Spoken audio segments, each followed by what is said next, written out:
Dios te bendiga, bienvenido a un nuevo video tutorial.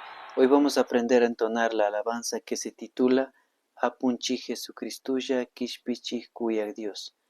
Esta alabanza está en la tonalidad de Re menor y los acordes que vamos a utilizar son los siguientes: Re menor,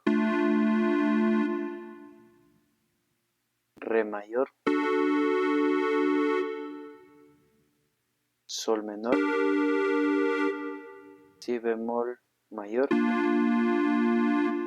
y Re menor. Empezamos por la melodía.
Acompañado con el acorde.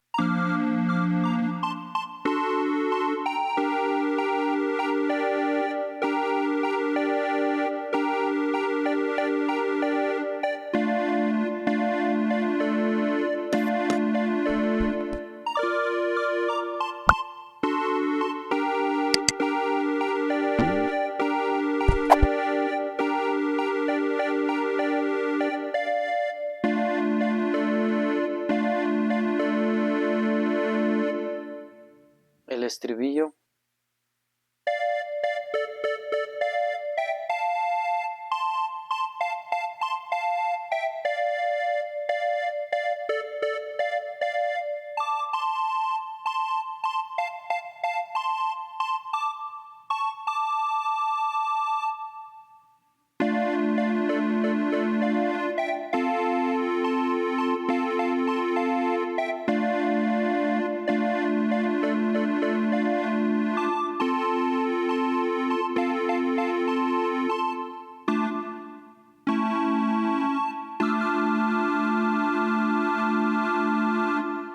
A continuación voy a entonar una parte de esta alabanza.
Esto ha sido todo por hoy en este video. Dios te bendiga y hasta la próxima.